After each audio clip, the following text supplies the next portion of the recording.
Vivimos en una época en la que se espera que hablemos todo el tiempo.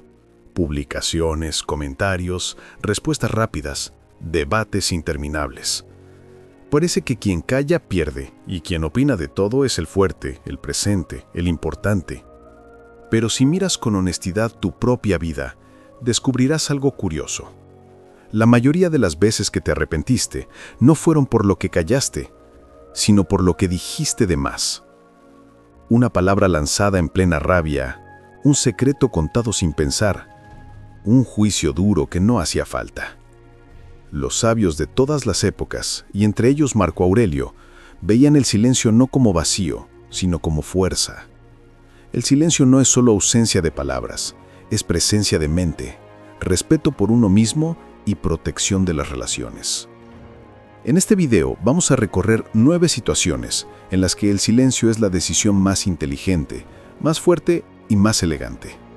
Veremos cómo puede protegerte de hacerte daño a ti mismo y de herir a los demás, y cómo te convierte de una persona arrastrada por las palabras en alguien que dirige lo que dice y sobre todo lo que decide no decir. Dividiremos el viaje en 6 capítulos.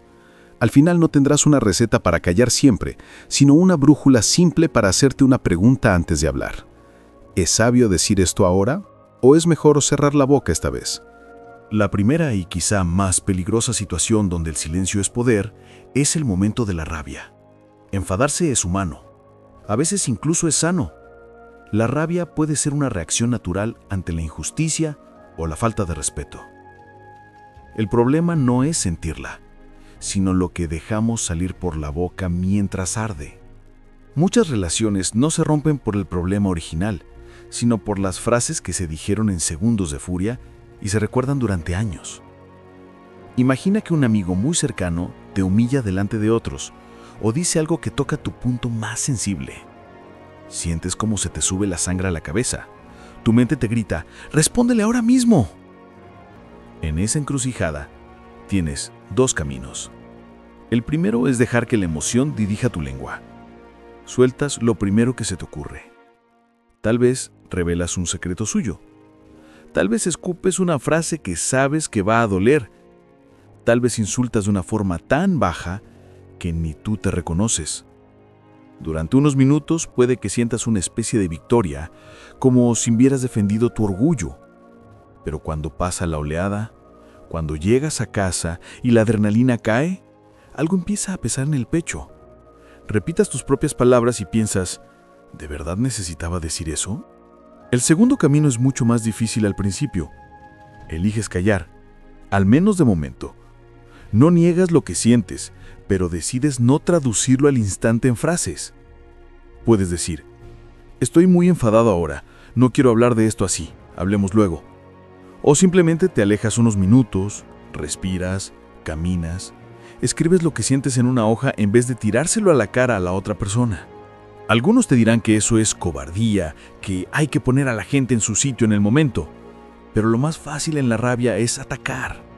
Lo difícil es sujetarte.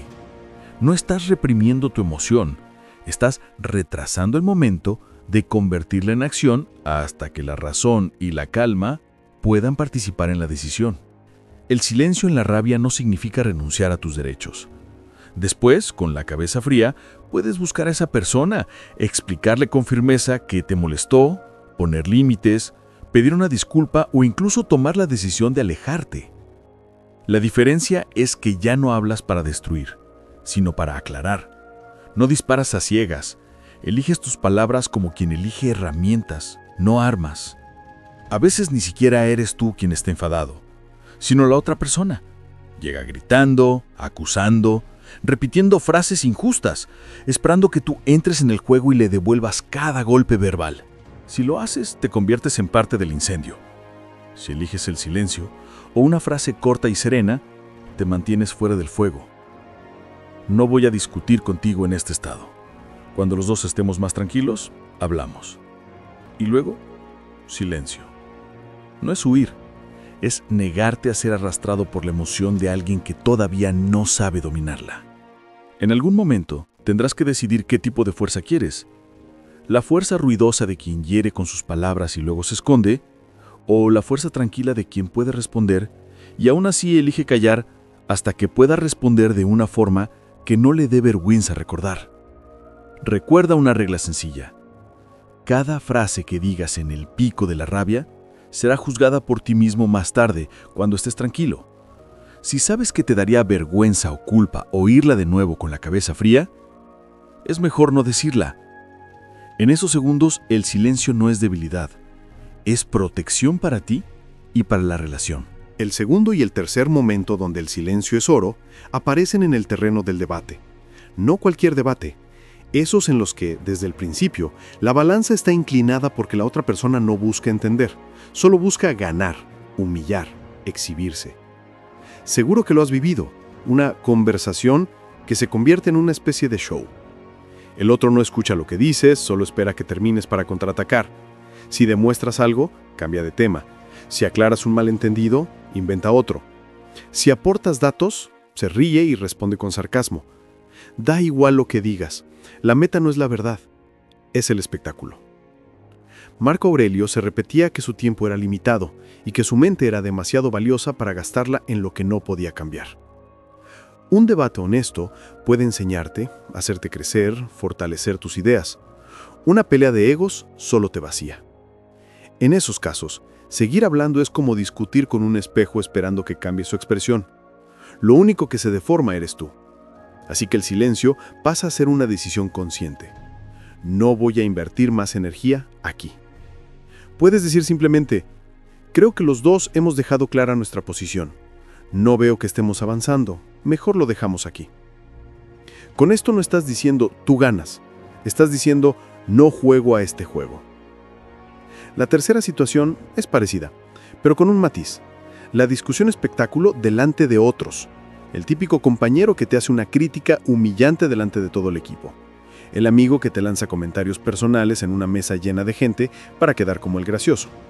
O el desconocido que te provoca en público, sabiendo que el público mira. Si respondes en su mismo tono, ya estás dentro de su show.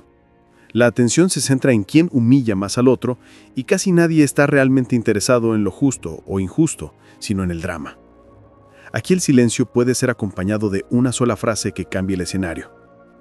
Creo que los dos hemos dejado clara nuestra posición. No veo que estemos avanzando. Mejor lo dejamos aquí. Con esto, no estás diciendo tú ganas. Estás diciendo no juego a este juego. El silencio no es encerrarse. Hablar puede ser maravilloso. Confrontar ideas y tener diálogos interesantes es un gran regalo. Pero en estos casos, el silencio es, como el partidero estoico, una forma de encauzar el flujo de la mente, para que no se pierda en lo banal o en algo dañino. Ser mentalmente fuerte implica saber cuándo y dónde hablar. Esta es una elección consciente, en lugar de simplemente reaccionar y dejarse llevar por las emociones. Es tu decisión, no de otra persona. El cuarto y el quinto momento donde el silencio es signo de grandeza tienen que ver con los secretos y con la intimidad de los demás. En una cultura donde todo parece contenido compartible, ser alguien que sabe callar se vuelve un superpoder raro. Cuarto momento. Cuando alguien te confía un secreto. Cuando una persona abre su corazón y te cuenta algo que le cuesta decir, un miedo, un fallo del pasado, un error grave, una herida sentimental, lo último que necesita es que convierta su historia en tema de conversación. No te está hablando porque necesite un periodista, te está hablando porque necesita un refugio. La confianza se rompe una sola vez.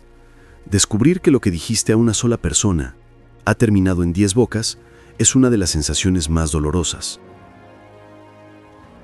Después de eso, algo se cierra por dentro y cuesta mucho volver a abrirlo.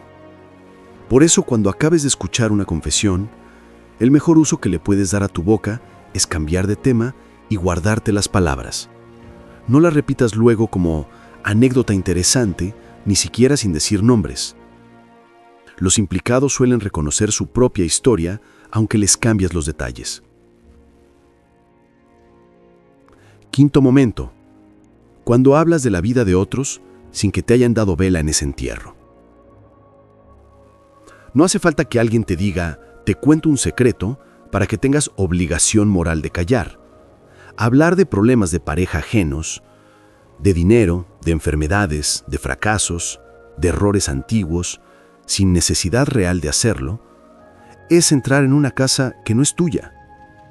Tal vez digas, solo estoy comentando, no hago nada malo. Pero cada vez que usas la vida de alguien como tema de entretenimiento, le quitas un trocito de dignidad. Y con el tiempo, tu propia mirada se acostumbra a ver a la gente como un conjunto de fallos y dramas, no como personas completas. Marco Aurelio se advertía a sí mismo de no llenar su mente con cosas que no le ayudaban a ser mejor. Pregúntate, ¿qué gano realmente sabiendo en detalle cómo fracasó el matrimonio de fulanito o cuánto dinero perdió menganito, si lo único que voy a hacer con esa información es repetirla? El silencio aquí no es complicidad con el mal, es reconocer que hay historias que no te pertenecen. Si puedes ayudar de verdad, ayúdales directamente. Si no, lo más honorable que puedes hacer es no añadir más voces al ruido. Ser alguien que guarda las confidencias y respeta la privacidad ajena crea alrededor de ti una reputación silenciosa, pero muy poderosa. Con él, con ella, se puede hablar sin miedo. Eso vale más que cualquier chisme gracioso que puedas contar. El sexto y el séptimo momento donde conviene callar tienen que ver con la humildad. Vivimos rodeados de opiniones, todos parecen expertos en todo. Admitir "no lo sé" suena casi como un crimen. Y, sin embargo, la frase más inteligente muchas veces es precisamente esa. Sexto momento, cuando no sabes de qué hablas. Te preguntan por un tema delicado, salud, dinero, temas legales, decisiones de vida. Podrías improvisar una respuesta, buscar en la memoria algo que escuchaste, adornarlo, sonar seguro. Pero si tú mismo no estás seguro, cada palabra es potencialmente una mentira.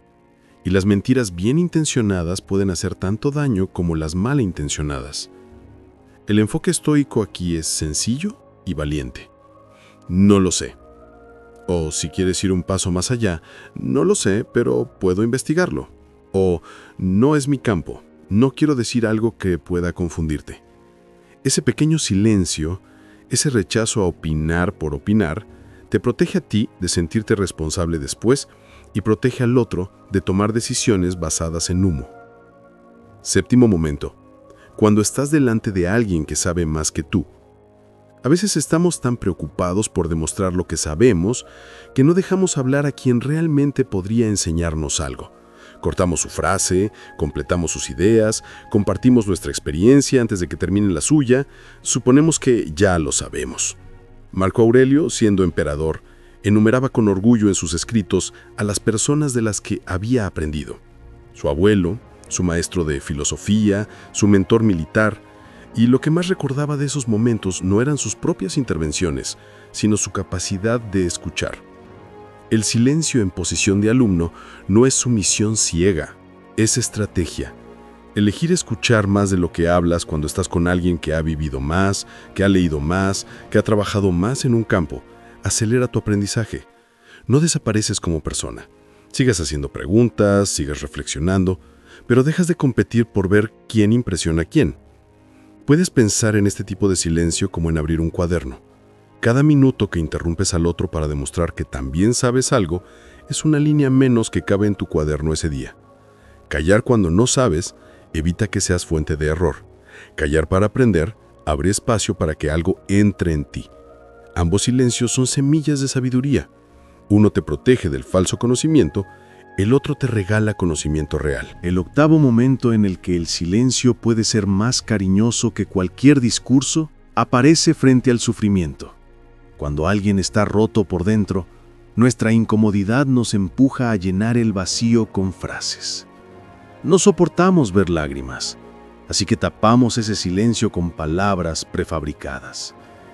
Un amigo pierde a un ser querido, suspende un examen decisivo, ve romperse una relación, tiene un problema grave de salud. Casi sin pensarlo, salen de nuestra boca frases como «tranquilo, podría ser peor». Todo pasa por algo.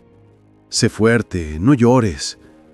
Aunque suenen bien en teoría, Muchas veces el mensaje que recibe la persona es: tu dolor me molesta, cállalo rápido. El enfoque estoico aquí no es un sermón sobre el destino, sino un respeto profundo por el proceso del otro. Hay momentos en los que la mejor frase es: estoy aquí contigo, y nada más. Sentarte a su lado, ofrecerle un abrazo, llevarle un vaso de agua, acompañarle a hacer un trámite difícil, sin intentar arreglar su emoción en 10 segundos. El silencio no significa desinterés, significa aceptar que el dolor no se simplifica con un par de frases, que hay cosas que solo el tiempo, la presencia y el cariño constante pueden ir curando. Hay otro escenario similar, cuando alguien llega arrepentido de verdad. Te confiesa que te falló, que mintió, que tomó una mala decisión. A menudo lo primero que sentimos es una especie de satisfacción amarga. Te lo dije, sabía que iba a pasar, es tu culpa. Y esa satisfacción busca inmediatamente salida en forma de palabras de reproche. Pero en ese momento, la persona ya está siendo castigada por su propia conciencia. No necesita un fiscal, necesita ayuda para reparar lo que se pueda reparar. El silencio aquí es no añadir más clavos al corazón de quien ya se está pinchando a sí mismo. Puedes decir: lo que importa ahora es qué vas a hacer a partir de aquí. Y luego escuchar. Silencio compasivo no es tapar la realidad ni fingir que nada pasó. Es elegir el momento adecuado para hablar de responsabilidades. A veces hay que pasar primero por el abrazo, por el te escucho, por el vamos a ver cómo salimos de esto, y dejar la lección moral para más adelante, cuando el corazón esté menos crudo. Pregunta clave en estos casos: ¿mis palabras van a aliviar un poco el peso? ¿O solo van a demostrar que yo tenía razón? Si es lo segundo, la filosofía estoica te invitaría a cerrar la boca por ahora. El ego se alimenta de te lo dije. El amor se alimenta de presencia silenciosa. El noveno momento donde el silencio es crucial no tiene tanto que ver con tus labios como con tu mente. Es el silencio interior, el que frena los juicios inmediatos, las historias que te cuentas sobre los demás sin pruebas, los chismes que empiezan primero en tu cabeza antes de salir en voz alta. ¿Cuántas veces alguien ha hecho algo que no entendiste y tu mente llenó los huecos con suposiciones? Lo hizo para fastidiarme, no contesta porque pasa de mí, no vino porque no le importo. Horas o días después, descubres que había otra explicación, un problema de salud, un malentendido, un bloqueo personal, simple despiste. Y te das cuenta de que el sufrimiento que acumulaste vino más de tu guión mental que de los hechos. El silencio interior consiste en aprender a decirte: no sé toda la historia. Cuando ves un comportamiento raro, en lugar de inventar el peor motivo posible, practicas darte un margen. Quizá esté pasando por algo, quizá no tenga nada que ver conmigo, quizá simplemente se equivocó. No se trata de ser ingenuo, sino de no coronar a tu primera interpretación como la verdad absoluta. La murmuración, la crítica constante, nacen muchas veces de ese juicio automático. Lo piensas, lo das por cierto, luego lo comentas. Y así, lo que quizá era solo una suposición privada, se convierte en etiqueta pública. Si en ese primer paso practicas el silencio, no creer al 100% tu primer pensamiento, no repetirlo inmediatamente, rompes la cadena. Otro aspecto de este silencio interior es dejar unos segundos entre la idea que aparece y las palabras que la expresan. Te viene un comentario sarcástico, una broma cruel sobre alguien presente o ausente. En lugar de soltarla al instante, te preguntas: ¿esto es necesario? ¿Es justo y preciso? ¿Va a aportar algo o solo me hará sentir superior durante 2 segundos? Si la respuesta es no, dejas que la frase muera en tu mente. No todo lo que se piensa merece ser dicho. A nadie le van a aplaudir por las cosas feas que no dijo. Nadie verá los chismes que decidiste no repetir, ni las etiquetas que elegiste no poner. Pero tú sí lo notarás. Cada vez que permites que una mala interpretación se disuelva en silencio en vez de solidificarse en palabras, te vuelves un poco menos esclavo de tus impulsos y un poco más dueño de tu carácter. Ese es, en el fondo, el objetivo estoico, que no seas gobernado por lo primero que sientes o piensas, sino que tengas un espacio interior donde puedas elegir. Y ese espacio se llena muchas veces de un silencio muy consciente. Hemos recorrido 9 momentos en los que el silencio no es cobardía, sino sabiduría práctica. Callar en la rabia, callar ante la discusión vacía, callar cuando el debate se vuelve espectáculo, callar para guardar secretos y respetar la vida privada ajena, callar cuando no sabes y cuando tu papel es aprender, callar por ternura ante el dolor y el arrepentimiento y, por último, callar por dentro cuando tu mente se acelera con juicios y suposiciones. El mensaje no es que hablar sea malo. Al contrario, la palabra puede sanar, aclarar, defender a quien no tiene voz. Pero precisamente porque es tan poderosa, no debe usarse en automático. La verdadera fuerza está en elegir. Elegir cuándo intervenir y cuándo retirarse. Cuándo explicar y cuándo acompañar. Cuándo abrir la boca y cuándo, sencillamente, cerrarla. No intentes convertirte desde mañana en una estatua silenciosa. Elige solo un tipo de silencio de los que hemos visto y practícalo esta semana. Quizás sea no responder en caliente, quizás sea no participar en un chisme concreto, quizás sea decir no lo sé en lugar de inventar. Observa qué cambia en ti y en tus relaciones. Si lo repites, poco a poco tu silencio dejará de ser vacío y se convertirá en un espacio lleno de claridad, respeto y calma. Y tal vez, dentro de un tiempo, cuando veas a otros pelear por tener la última palabra, tú sonrías por dentro sabiendo algo que ellos aún no han descubierto, que a veces la frase más poderosa que puedes pronunciar es ninguna, solo silencio.